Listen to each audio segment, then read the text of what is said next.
packing a carry-on suitcase class, it's not just the volume, it's the weight. I can remember times where I've traveled and I've had to, I'm thinking of a trip to Germany where I had a Airbnb apartment on the 5th floor of a building, and I had to carry that suitcase all the way up to the top floor. I was really glad it wasn't too heavy when I had to carry it all the way up to that 5th floor apartment. But same thing. Here's a here's a horror story. I had a colleague over a dozen years ago where I worked. She and her husband planned a trip every year, a tour, and they were going to do a 2-week tour of the United Kingdom. They checked 2 big bags. They flew with a connecting flight. They arrived in London the next morning on a red-eye flight, no luggage. Went to the airline and put in notice about where the luggage was, and they said, "Don't worry, your luggage will arrive here tomorrow." They said, "Well, tomorrow we're supposed to be like some other town. We're not going to be in London. We're going to be in York tomorrow." "No problem. We'll get your luggage to you in York. We'll take care of that." Their luggage followed them a day behind for 2 weeks. They had to buy all new clothes, and eventually they got back to the States without their original luggage. It eventually found its way back to them at home. But that is a lesson on what can happen with a checked bag. Will it always happen? No, but I've had bags delayed that I checked many times, including bags that had important stuff in it. So I've learned over the years, especially when I'm flying, I just take a carry-on suitcase. And that way I get off the plane, I've got everything I need, and I can head straight to where I'm going. I don't have to go to baggage claim. So one way you can get everything in a carry-on suitcase, this is just a tip, is to use travel clothing and or hand wash it. I walked for 6 weeks in Spain on the Camino de Santiago with everything in a 15-pound pack, and I learned to hand wash everything. Maybe once every week, I put everything in a washing machine. But you can get travel clothing, stuff that is wicking and quick drying, and you can wash it out at night, and it's fresh and clean the next day for you. Just leave it somewhere to hang up and dry out. And then you can take less clothing along. You've got less stuff with you. Now, maybe if you're going across the country to see your sister, like I will be sometime this year, and she's got a washing machine, okay, I can take a little extra clothing along because I don't have to worry about hand washing it while I'm at her house. She's got a washer and dryer. But it's a real great tip. And a lot of that travel clothing also is lighter weight. So when you're putting everything in a carry-on bag and you want it to be a lighter weight, so you're not carrying as much stuff, that really helps. Trip number 5. Here's one. Stay near an airport and catch an early morning flight. Why would you do this? Well, sometimes my wife and I have discovered that the really early morning flights, and I'm talking like 6:30, 7 o'clock, are cheaper. And because we have to, now if you live near an airport, if you're 20 minutes from the airport, this definitely wouldn't count for you. But we've found that since we're like 2 hours from a major airport, and Dulles Airport in Washington's a pretty big airport, that we can get cheaper flights. And when you're buying 2 tickets, we might be saving $200 on an early morning flight. And we found that some of these hotels love overnight travelers like us, and they'll not only give us a free shuttle the next day and a relatively inexpensive room, they'll also allow us to park our car for free there or at a reduced rate. So overall, we can save money. I don't like to leave home to catch a 6 a.m. flight. Did that once. I will never do that again. Don't like leaving at 2 a.m. to get to Dulles Airport by 6 a.m. But I can get up at 4:30, 4:45, catch a shuttle, be over at the airport in 15 minutes or 10 minutes if you're staying nearby enough. And my wife and I have also done this coming back to the States. We found that some of the return flights from a place like Colombia or Europe, the early morning flights, same deal. They're less expensive, and we'll stay near the airport our last night. And in some cases, we've done a trick where we've stayed near the airport and then we've used mass transit, like a subway or a bus or something, to get back into the center of town. But because the airport's outside of town. I've done that several times. Saves money, saves stress, and you can get a free shuttle. And again, if you're in the US, you can often get reduced or free parking. Now, the next couple of tips generally apply more to international travel or strictly to international travel. And this is a really good tip, is to get something called global entry. When I fly, I'm really glad that I have TSA PreCheck. That's been around now for about 6 or 7 years. It allows you to go through security much faster. You don't have to, for example, you don't have to take out your laptop or the liquids out of your bag. You don't have to take off your shoes. They've already examined you, who you are, and figured out that you're a safe traveler. And even though this is interesting, I've sometimes counted the number of people in a TSA PreCheck line and the people in the regular security line. And I thought, well, the TSA PreCheck line is longer. Why don't I go in the regular security line? Well, you move very quickly through a TSA PreCheck line. People are moving through fast. And there's something called Global Entry, which is a service by the United States government. And it also allows you to skip the lines when you're coming into the US and go to a kiosk, and you key in some answers to some questions. It's biometric. They use your fingerprints to check this, and you're a photograph of your face. And you can get right back into the country very quickly. Again, skip the lines. One time back in, I think it was 2014, my wife and I flew to Colombia and to see our son and his wife for a couple of weeks. And when we came back, we got back on a very late flight. Supposed to get in at 11. I think the flight was delayed and didn't get in till 1 or 2 in the morning. And then we were in line, and because of where we were seated on the plane, we were pretty far back on the line. We waited over an hour in the immigration line just to get back into the US to show our passports. And so it was at that point I said, I'm going to get global entry. It was fairly new, and I just found out about it. Well, I discovered that TSA PreCheck came with it. So global entry, I'm not sure what the fee is now. If there's someone out there who's applied for it recently, you might put in the chat how much it costs you. I want to say it costs about $90 to $100, but TSA PreCheck also costs about $75. It's good for 5 years. In fact, I've re-upped my global entry. My original one that I got in 2014, 2015 expired, and I've already reapplied and gotten a new global entry card. And whatever it would have cost me to get TSA PreCheck, I got global entry for maybe an extra $10. And here's the thing, I have a credit card, and the credit card company actually gave me credit as part of the perks of the card to get TSA PreCheck. So in the end, it didn't, and global entry, so it didn't cost me anything. This saves you a lot of time at the security gates. And often if you're traveling, as I mentioned, you don't want to wait in long lines, security getting in. So that's why TSA PreCheck is helpful. Mindful, it doesn't help you if you're traveling from another country back here. They have their own rules. They don't care if you're an American with TSA PreCheck leaving the airport in Rome. That doesn't matter to them. But if you're leaving the country, it saves you time. But when you return, you skip all the lines, you head to a kiosk, and within minutes, you're all the way through the security, or I should say the immigration in the US. Okay, tip number 7. This is especially for international travel, and I'm thinking of when you're flying out of the country, in particular, if you are on a red-eye flight. Red-eye flight means you're sleeping on the plane, and you're getting up the next morning. Your body clock tells you it's 1 or 2 in the morning, and it's bright and sunshiny in Ireland or Scotland or Africa or wherever you've traveled to on an overnight flight.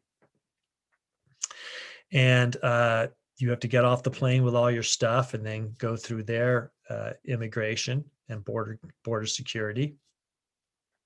Well, here's a horror story. Second horror story. I know someone that was flying with a work colleague was flying with his family, his brother and his nieces and a bunch of cousins to South Africa. They've been wanting to go there for decades. Actually, they were flying to, I think it was Botswana or somewhere within one of these nations, independent nations within South Africa. So they had to fly to South Africa and then catch a flight to the next place they were going to. And my colleague's brother-in-law was in on the plane with him in the row behind, and it was a red eye flight. I think they flew all the way from I'm not sure where, but they started in Washington Dulles and they ended up in South Africa. He got off the plane, got to customs, border control, immigration, and they asked him for his passport. He said, "I thought, oh my gosh, my passport's in my briefcase." Left the briefcase on the airplane. Turned around, walked all the way back to the gate. And it was a long way. Got back to the airplane, asked the people, the stewardesses, if they could go get his briefcase for him. His briefcase was gone. No passport. He's now stuck in South Africa, in the Cape Town airport. He can't get into South Africa. He has no passport, no wallet, no nothing. I won't tell you the rest of the horror story, except to say he didn't catch his flight with a family where they were going next. So my rule is I always keep my passport on me while I'm on a plane overnight. And I mean in a pocket somewhere zipped up so it can't go anywhere. And I also know people, I've seen them do this on flights, and I had a friend who does this, and I definitely do not think this is a good idea. He likes to really spread out when he gets on the plane. He takes all the stuff out of his bag and he arranges it, in the little cubby in front of you, the little pull-out place where you can put books and magazines and whatever, and he gets his ear pods and everything in there, and he puts stuff all over the place. Well, when you're on a red-eye flight, you wake up the next morning, you're really tired. And I've known he has actually left things on the airplane. Wasn't his passport. I think he left some earbuds or something like that on the plane. But my rule is keep your passport on you and don't spread your stuff out. If you have things, just keep them in a little knapsack or bag on the seat, underneath the seat in front of you. And that way you know where everything is all the time. You can't lose it or leave it behind, stuck down in some cubby on the seat of the airplane. But the main thing is that passport, and I would also actually advise this on a wallet, keep them on yourself. It's less for security. I'm not worried about somebody pickpocketing you on the airplane or taking something, but that you know where it is when your mind is a lot fuzzier the next morning, you've got it. So that's my rule. I've got actually a pair of pants that has an interior pocket with a zipper inside the pocket that snaps shut, and that passport is in there, and I always know it's there when I travel with a wallet. Tip number 8, and there's going to be a whole class on this next week about using a mobile phone for travel. If you're traveling abroad, and I've done this in Europe, I haven't tried it yet in Latin America, you can get a SIM card for your phone for the country you're traveling in. So I have Verizon Wireless. It just happens to be the company. I don't necessarily endorse them or suggest anyone should use them as a wireless phone company, but I have Verizon Wireless. And several times in the past when I've traveled overseas, I've paid about $40 for an overseas travel plan, and that included a certain amount of calling and some text messages and some data. Well, I have inadvertently left on an app that used data. And when I went to Spain in 2018 for 6 weeks, I was going to just use the plan and the phone for emergencies. In other words, I was going to keep the data shut off all the time, but I forgot to do that. And I used up all my data in about 2 days. And so then I shut my data off and used Wi-Fi when I was in a Wi-Fi location for anything I needed it for. But then when I went to Italy in 2019, did just with this photo showing you, I went to a TIM, T-I-M, which is one of the national mobile phone carriers right away, the first day I was there. And by the way, you can often find these in the airports when you arrive somewhere internationally. Just research ahead of time. The cell phone companies, the national cell phone companies, sometimes they're also regional within a country. And they often have shops within the airport. So even before you leave the airport, you can get this set up. They will put a SIM card in your phone for you. And you can get a plan that will include calling, texting, and data. I got one for $40. So that was the purchase of the SIM card. SIM card was half of it, and the other half was the data plan. And I got like 15 gigabytes of data, and I was just going to be there 2 weeks, and there was no way on earth I was going to ever use 15 gigabytes of data on my cell phone in 2 weeks. But the bonus is then when I came home, I now have the SIM card for the next time I go back. And so the plan is only $20. But even at $40, that's a better plan than you get with Verizon Wireless. And I don't know what other wireless companies charge. I haven't investigated what any of them do, but they're all fairly similar.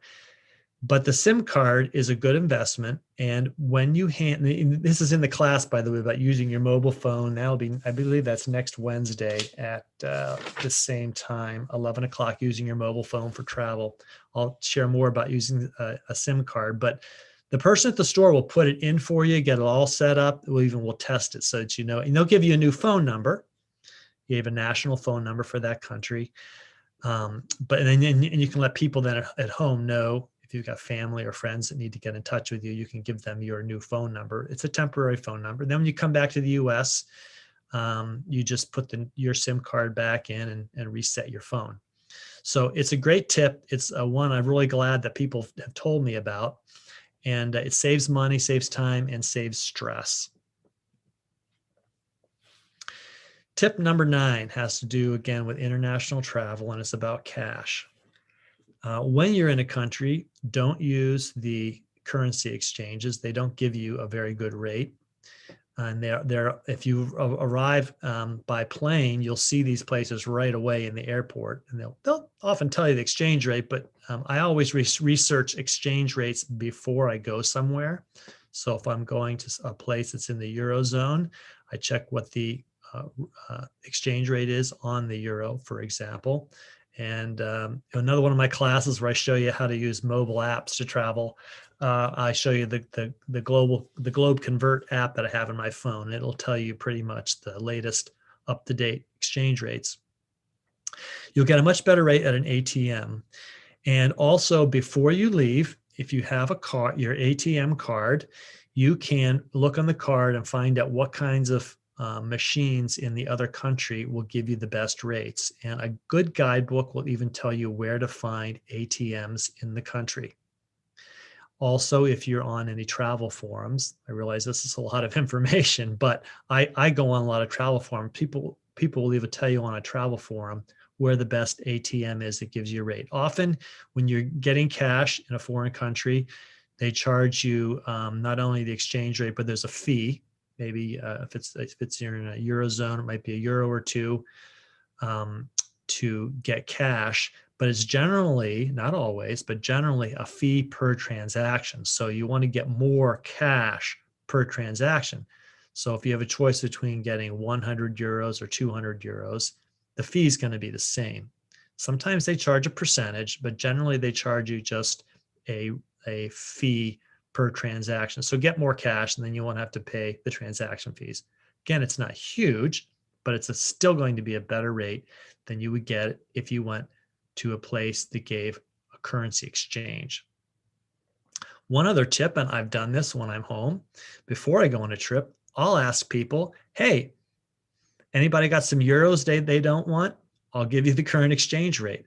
I've even done that on Facebook. I know some people are aghast to think I've done that on Facebook, but I've had local friends say, sure, we just came back from Ireland last month, came back with 40 euros. We don't know what to do with them. And they would come and I would pay them for them. And I would actually arrive in the country with maybe 100 euros or 100 pounds in my pocket, because I got it from somebody in this country. And I actually know a friend who collects currencies and does trading.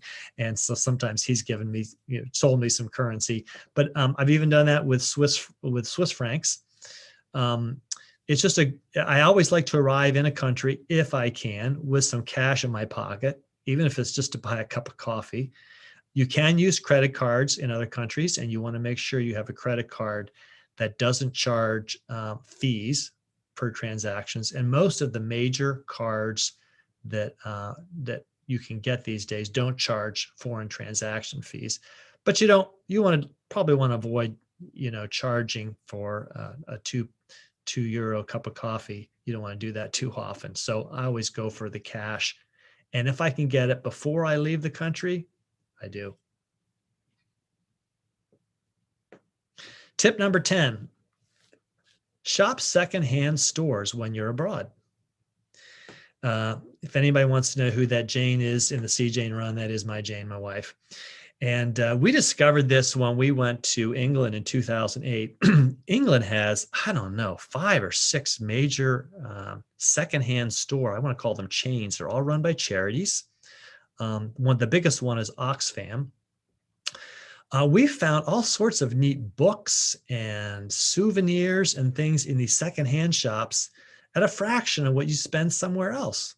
In fact, I've got a shelf full of books I bought in secondhand shops, not just charity shops, but secondhand bookshops in England or Scotland when I've traveled.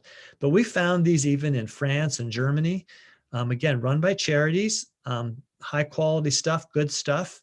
And that's where we've sometimes gotten some of our souvenirs or books or travel guides or maps. I've enjoyed the Oxfam shop in the UK is where you can get great maps. So look out for those. If you have a guidebook, the guidebook may mention some of these secondhand stores. Personally, I guess I ought to put out a list myself of what they are. But I want to say again, if you're going to the UK, they have 4 or 5 different, I'm going to call them national chains. You know, they're not really chains because they're secondhand nonprofit stores. A lot of them have, let's say like Heart Association or something like that. But they really have nice stuff, and you can get a souvenir, or if you're short of an item of clothing, or, you know, I shared in my class yesterday on how to pack for 2 weeks using a carry-on. I always say, if you think you don't need it, don't take it. And if you need it when you get there, you can buy it. Well, I've discovered if I need an extra this or that, I go into the secondhand shop and there it is. Okay, this is bonus tip number 11. So that goes beyond the top 10 trip. This one is locate the travel tourist information, TI, before you go somewhere. This is really handy because in foreign countries, especially, the tourist information, actually it's true in the US too, but especially in foreign countries, the tourist information office has so much. There's people that speak English. They actually speak all sorts of languages. They don't just speak English because they've got tourists from around the world, but they'll speak English. They've got information in English. They've got everything from maps to guidebooks. And this is where you can plug them for information. Where's a good restaurant? Where's a safe place to walk in the evening? Where is, what days do the museums give discounts? What kinds of discounts are available to seniors? What kind of pass can you get for 2 weeks to historical sites? They have all that information. And so, and all the guidebooks and maps I have, they always have that TI marked on the map ahead of time. And so I circle that on the map. Or if I'm using my phone, because that's another one of the things I show you how to do with your phone is how to use Google Maps and download Google Maps onto your phone before you travel. I locate the TI and I head there the next day. Again, lots of local information, and it's not just the printed information I'm looking for. It's the verbal information they can give me about where the best place for this, that, or the other thing is. And I'd done a class last week on a free city tour in York and Munich.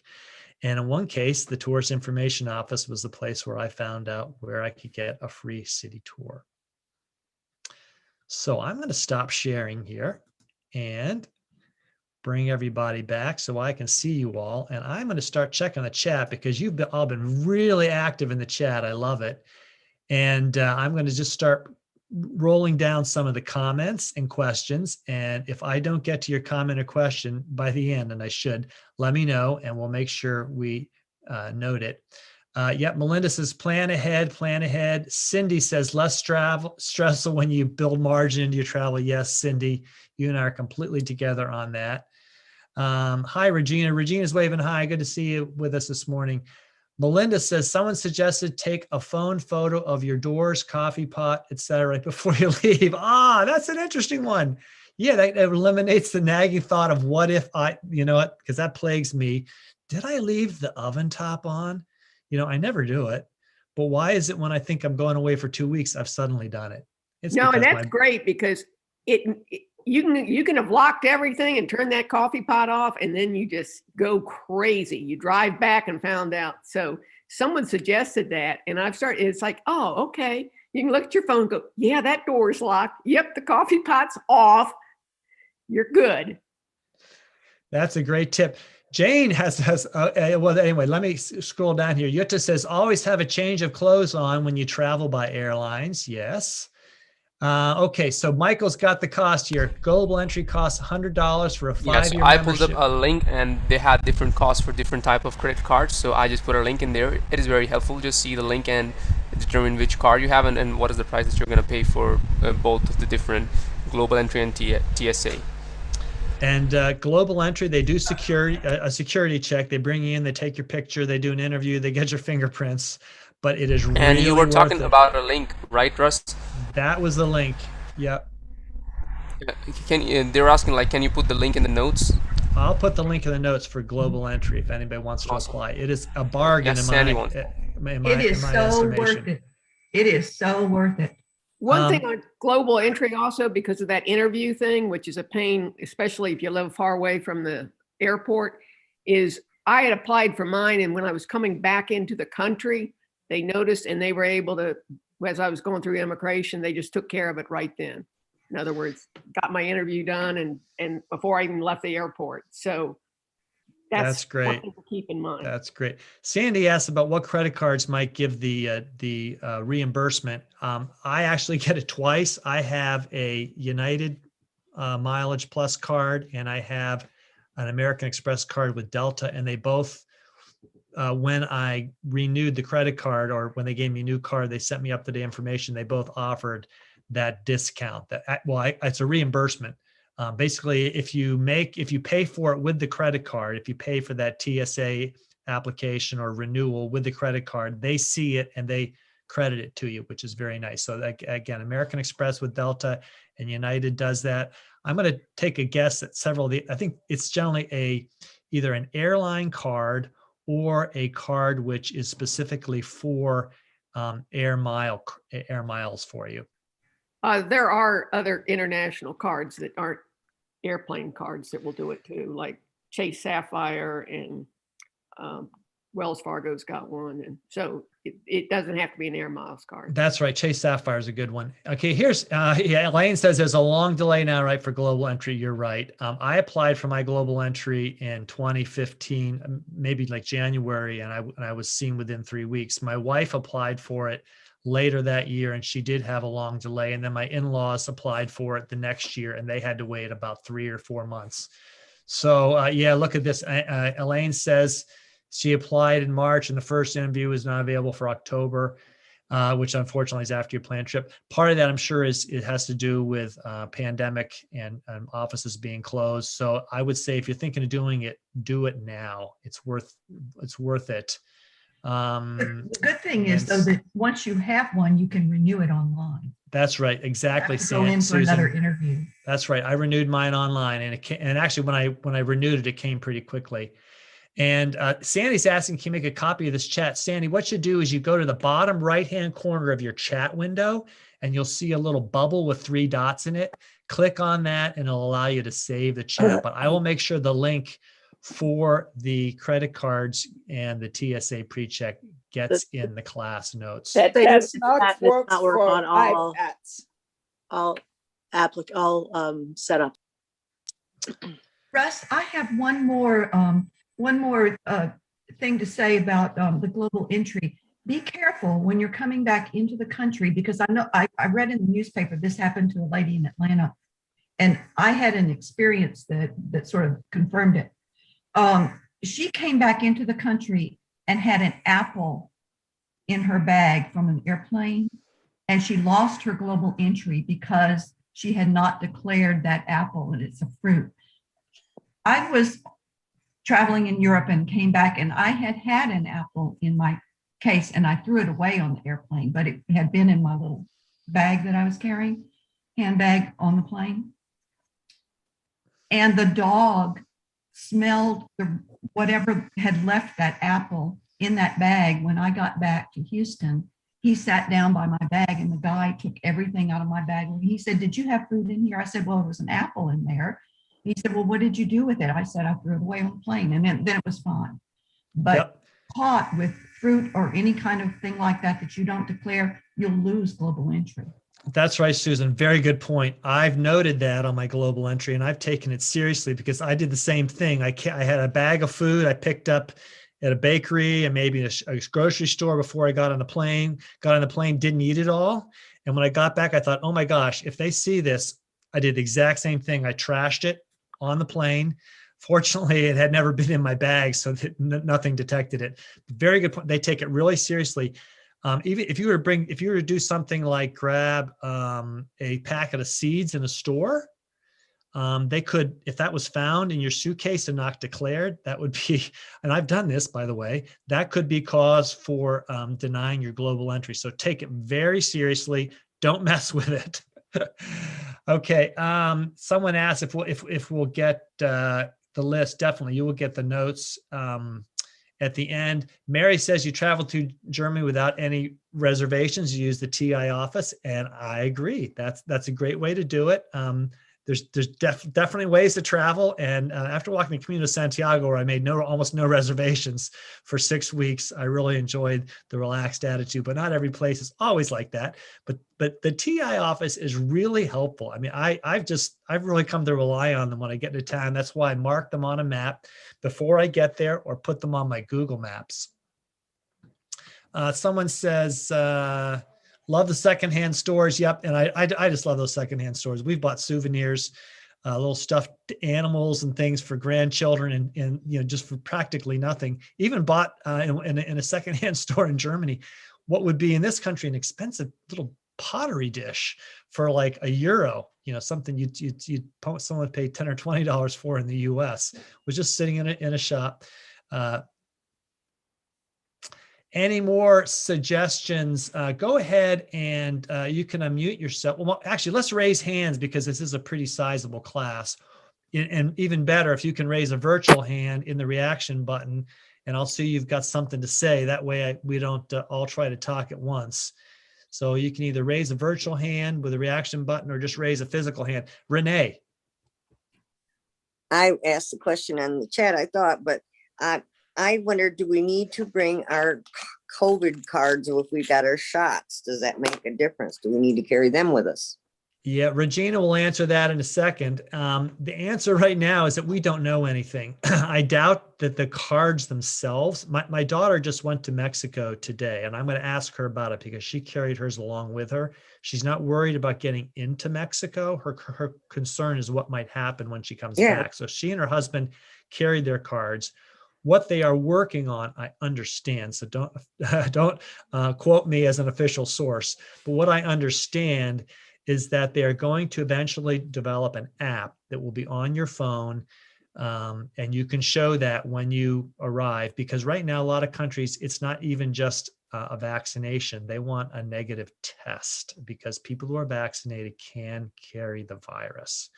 So all I can say is keep an eye out. I will be doing a class probably starting in a few weeks that will try to help us get a class will be resources where you can find travel information because it's all changing. And I think we were looking at some of those sites in a class the other day, and we discovered that even a place which purported to have the most up-to-date information didn't. So right now, I'd say hold on to that card. I don't know what's coming.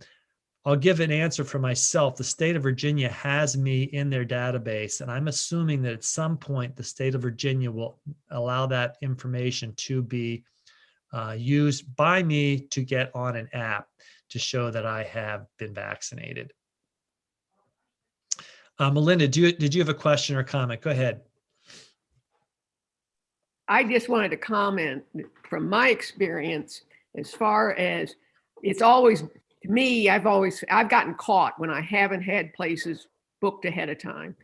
And it's fine as long as you're prepared to pay more than you planned and be in a location that might not be as good as you want. But if you're, the further ahead you plan a trip, and if you've researched and found cute little guest house or places that are in great locations for where you want to be and you like the price, grab them, because when you get over there, in my case, I found that when I had to change plans, I thought, oh, okay, I'll just go down to the TI and get a place, and I have been able to get one, but a lot of times it's more expensive and not as in a desirable location, or, just not as nice a place. I've got a place to sleep, but, and I know one time I got caught and paid 3 times what I had paid for all the other things. So it's the flexibility's fine, but I find that anytime, of course, the more you plan ahead, the better, but it does lock you in. I think if you can sort of make sure you've planned in lots of flexibility and extra time on your route, that's helpful, but it's okay, but just be prepared that you might end up paying more, and not get what you wanted. Thanks, Melinda. More comments or questions about any of the tips or another tip that you'd like to provide? By the way, Susan, I really like that tip about the food. I'm going to put that into the top 20 travel tips, because that thing about food and that kind of stuff is is a little more than I call the fine print, but boy, it's a serious one. And it is really easy to accidentally come in with an apple or a banana or something and not even think, oh my gosh, that was covered by the fine print. Yeah, and not only do you lose your like global entry or anything you have like that, I think there's a $500 fine associated with it also, so it can be pricey. Has Yep. anyone had problems? Because I noticed the fine print that in addition to food, it's dirt, and like I've worried about bringing rocks. I'm like Russ, always bringing rocks and seashells back. But in fine print, there is things like, do you have rocks and soil and this and that? Now, I happen to have them in my suitcase and they got through, but I was it's like, oh my gosh. So I just wonder, Russ, if it's not just food. Like, for instance, you talk about bringing a piece of peat back. I think that would get you into trouble. So, I mean, according to the quote fine print. So I'm just curious if anyone's had any problem. The Department of Agriculture is really, they're involved in this. They're really concerned about pathogens coming into the United States in anything that might affect our agriculture. So that's why they're so serious about it. I will say one other thing I've done. For years, I would bring back a bottle of wine as a souvenir and put it in I often would I carry on over, but then I bring, my carry-on expands, or I bring an extra bag. And so I'll check something back, put a bottle of wine in a suitcase. There's a special bag you can get that will absorb the bottle if it breaks or something. I stopped doing that. What I do is I just go ahead and I buy it at the airport as a souvenir. You might spend it a little bit more, but then it's already through customs. You don't have to worry about breaking your bag. They give you a separate bag, when you get on the airplane for that and it's all checked through. So, I don't think you can probably buy peat in airport as a souvenir piece of peat, but yeah, read the fine print, and Susan's right there, worried about pathogens coming into the country. There's also places that prohibit taking natural resources, for lack of a better term, that it has nothing to do with the pathogens or the agriculture. I believe, like some of the sand on Hawaii beaches, you can't take with you.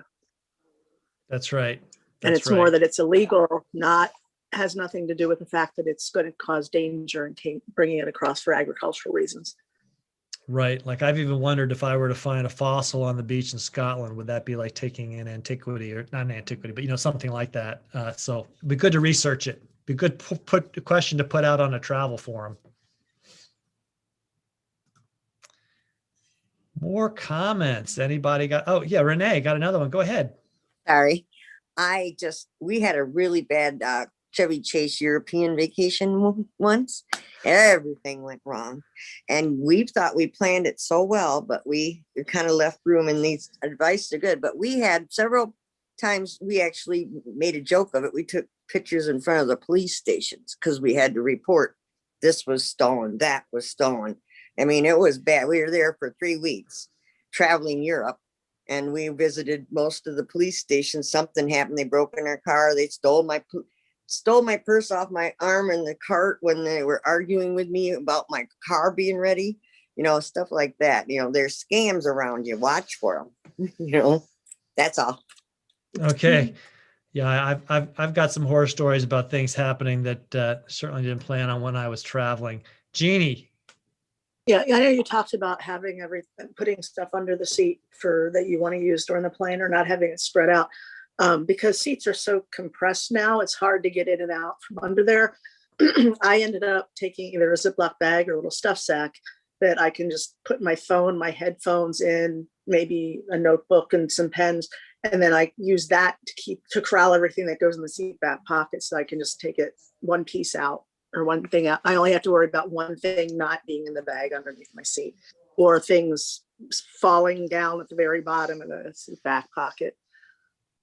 yep, good suggestion. I know I've almost left things in those seat backs, where I'll be looking through and I go like, oh my gosh, that was left in there. Grab it out. Almost forgot it. Yeah, I do the same thing. I've got a stuff sack that I get out just for the airplane, put those things in it under the seat so that I haven't got stuff all spread out. Well, we're about out of time. I really appreciate all the comments. You've been a great class. We'll be doing this class again next week. And also lots more classes coming up. Some new ones coming up on Wednesday, the 12th is that class, using your mobile phone for travel. And, there's lots of things you can use your mobile phone, not just calling, but you can use your camera, you can use the maps, you can use, like I have an iPhone, it has a little travel wallet that you can keep all your boarding passes and such things in. You can even keep train passes in it. So very helpful. Like I said, if you don't have to keep track of one thing, it's that cell phone. It's got everything on it, but you only have to keep track of one thing. I really appreciate everybody being here today. Oh, what have you got there, Mary? What are you showing us? You might want to unmute. Yeah, my case for my phone has a compartment in the back where I have my credit cards, I have my ID, I have my Medicare cards and all that in it.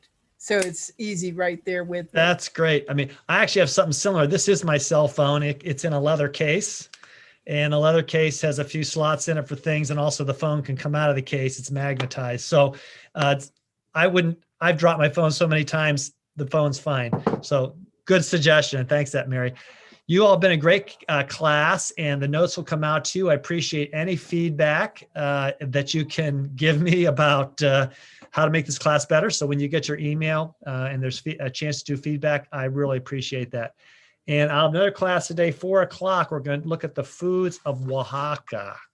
So make sure you've had something before you come to that class to eat, so you're not starving or having to jump up in the middle to go grab something to put in your mouth. So thanks everybody for being here. You're a great group, and I'll see you next class.